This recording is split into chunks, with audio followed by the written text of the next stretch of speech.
Nigeria's worsening security crisis has led to a surge in the proliferation of security outfits and an increasing reliance on self-help mechanisms. With frequent incidents of banditry, terrorism, and communal violence, many communities feel compelled to take security into their own hands.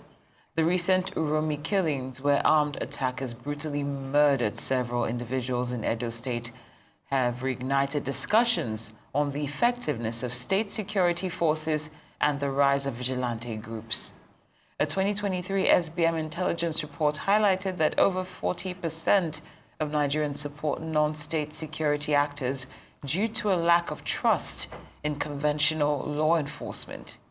The Amotekun Corps in the southwest and Ibuago, I should say, in the southeast, are among the most prominent regional security initiatives that have emerged in response to security lapses. However, concerns persist over their legality, accountability, and potential to fuel ethnic tensions. Joining us now is Group Captain Sadiq Shehu, retired former spokesperson of the Nigerian Air Force, who will provide expert insights on the dangers and benefits of security decentralization, the implications of self-help in combating crime, and what the Nigerian government must do to regain public confidence in security institutions. Good to have you on the show, Group Captain. Thank you for joining us. Thank you, and good afternoon. Good afternoon to the viewers. Of course. Now, in your opinion, how do these killings that took place at Uromi specifically highlight the systemic failures in Nigeria's security response framework? Thank you very much. The first word that comes to mind when somebody thinks of what happened in Edo State is pathetic. It is unfortunate. But having said that, I think in life, whenever something happens, whether it is good or bad, there are always lessons to be learned. And to me, I take myself beyond Edo State. I take myself that what happened in that Uromi is a lesson to almost all the states of the Federation. Why do I say so? I think, unfortunately, ideally, it is supposed to be the federal government, as it is enshrined in the Constitution, that should be able to provide security across the length and breadth of Nigeria. That is what the Constitution provides. That's why it is in the exclusive list of the Constitution. However, I think we have arrived at a stage nationwide, unfortunately, I must say, that the federal security agencies, whether you talk of the military, whether you talk of the police, whether you talk of the civil defense, whether you talk of the intelligence, it seems Nigerians, not only me, some people may still have this, but there seems to be a consensus that these federal agencies cannot be able to provide security throughout the country. And it is on that premise that we saw states, coming up with different kind of arrangements with the idea that they need to assist the federal government in providing security. There are a lot of advantages that people talk about security when you bring it to the concept of community policing.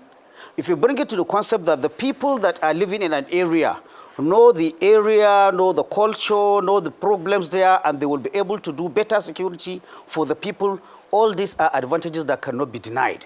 But again, as we saw in Uromi, there is the danger that unless you have standardized way of recruiting, unless you have standardized and approved ways of even setting up these agencies, how they are trained, how they are equipped, how they operate, and a division of role between them and the security agencies would still exist. If we don't do that, we are going to be having problem, not only like we saw in Edo State. As a security consultant or a security analyst, I have made it my own duty to always follow up developments whenever the security agencies are being set up. And individually, probably with very few exceptions, there is none of these state security agencies anywhere that has been set up that at least at the beginning of their operations, we do not have cases of extrajudicial killing or arrest of innocent citizens, or maltreatment or destruction of property. Almost one and all. Of course, it varies from one issue to the other. So what is to be done?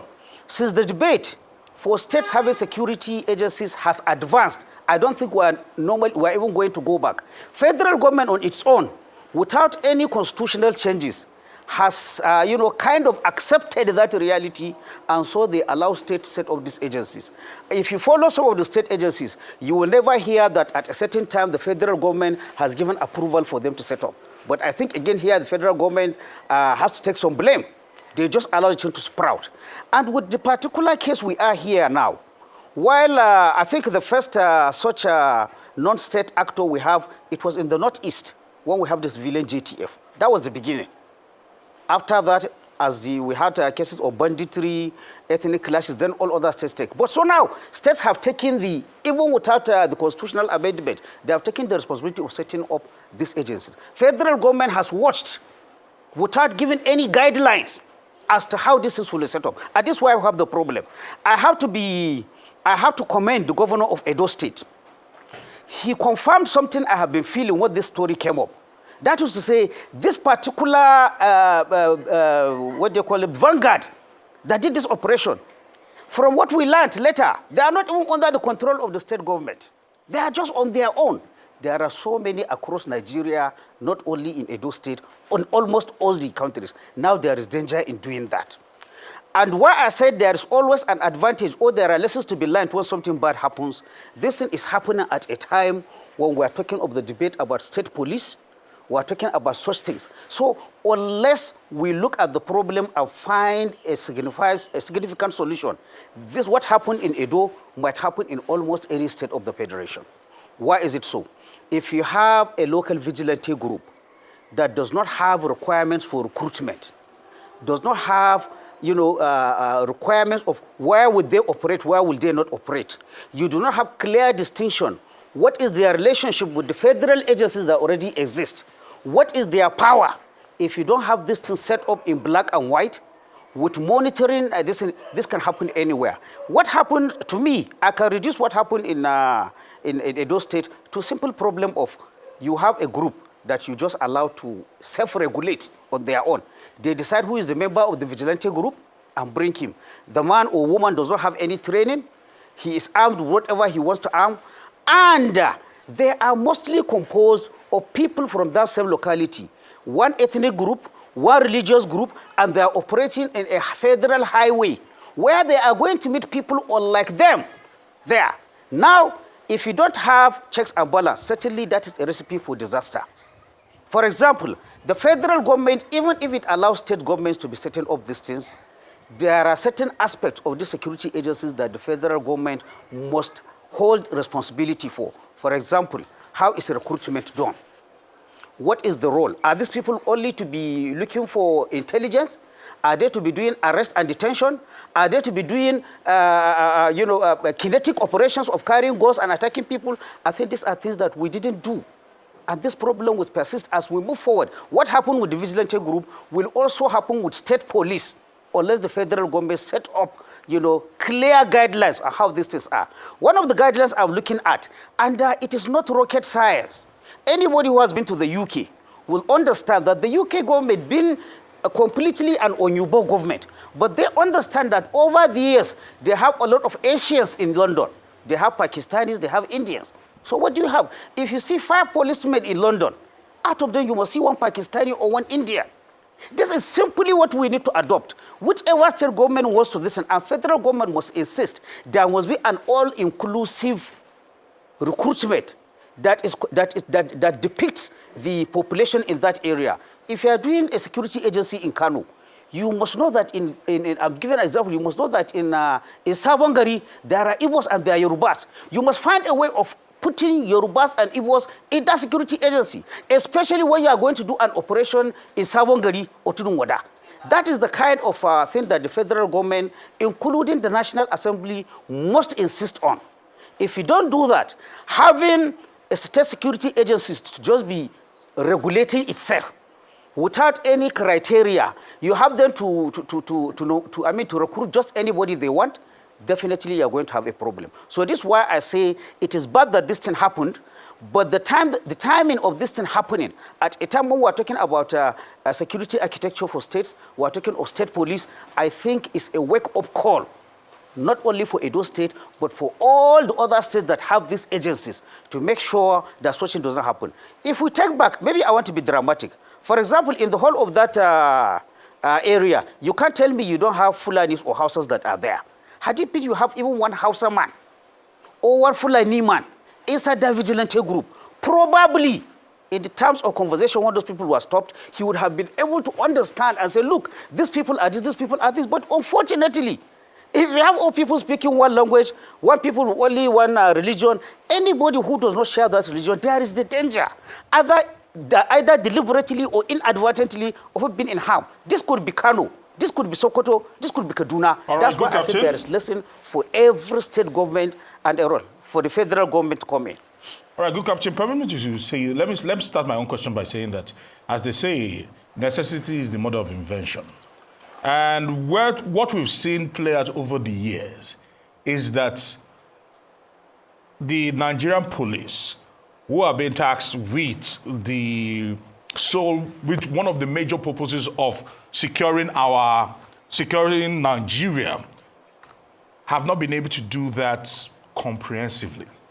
Hence, over the years, as dating back, you said JTF, the civilian JTF, we're even saying dating back to the 1990s, when the Bakassi boys were very prominent in the South-South from 1998 thereabouts. We've seen these things happen because security apparatus in Nigeria is inadequate. My whole question is this: is it high time the federal government probably comes out and say that truly we are inadequate in securing the lives of Nigerians? Secondly, some would say that vigilantes have done a fantastic job where there has been lacunas in the security apparatus here in Nigeria, that demonizing them because of this incident is almost throwing the baby and the bathwater away.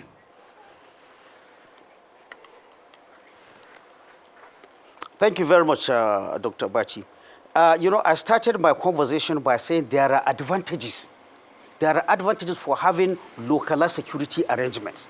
But at the same time, there are dangers, which unless you have, you have a well-thought-out strategy on how that is going to work, you have a problem. Definitely, you are saying the obvious. I think even the least enlightened of the Nigerian for the over 15 years has come to the conclusion that the federal security agencies are inadequate. There is no doubt, we cannot even argue or debate that. Now, if they are inadequate, there are two things to be done. First, either you decentralize security with strict guidance, like we're doing now without guidance, or, and I think ideally, you raise the number of security at the federal level that will be able to do that work. Unfortunately, I have not seen political will of increasing either the police or the military since for the past 15 years we have been security problem. So these are the two ways out, and we are not doing any one of them well.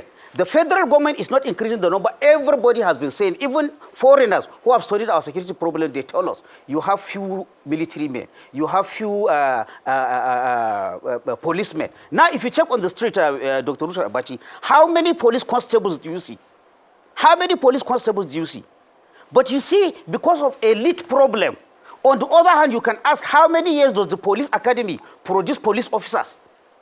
Is that not surprising to you? Because children of the elite, they want to go to police academy to become police officers. But the police constables that we need multiple and multiples of them. Are they being produced? They are not being produced. It is almost the same thing that is happening in the military. We are not producing the number of security men that is commensurate with the security challenges we are having. People that are older than us tell us that when the Civil War started, within 1 year, the strength of the Nigerian military quadrupled or tripled.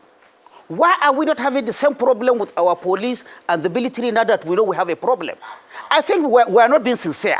Everybody will say, from the president to the last man, we continue saying we don't have enough police. The UN has told us their ratio of police to population.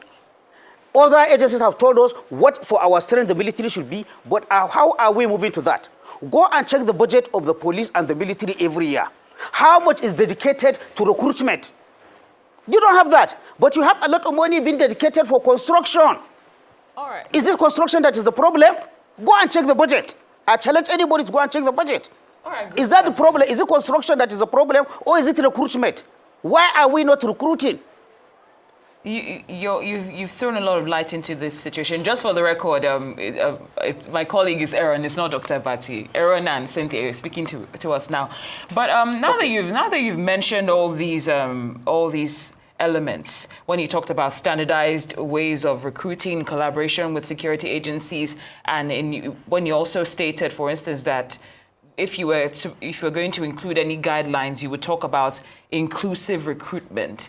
You also stated that the federal government has allowed a lot of this to unfold without outlining any guidelines.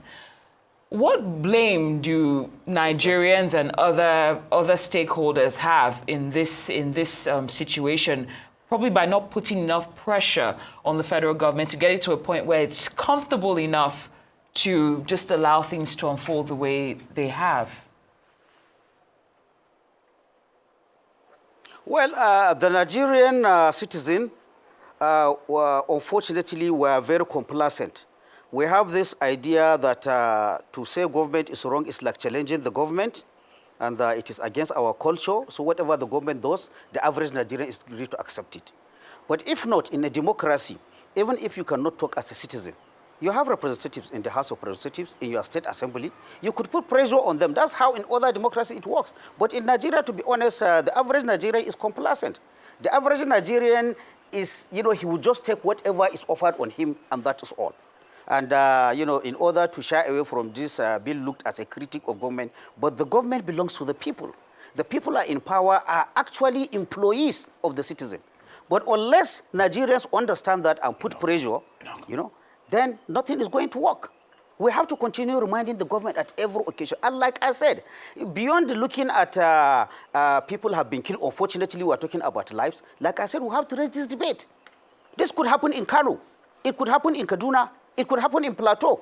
As long as you have a security agency that is exclusively formed on one ethnic group, forgetting that Nigerians could move anywhere they want in the country, as long as you do not set out what is the responsibility of the state security agency vis-a-vis the Nigerian police or the Nigerian military. Should they be confined to arrest?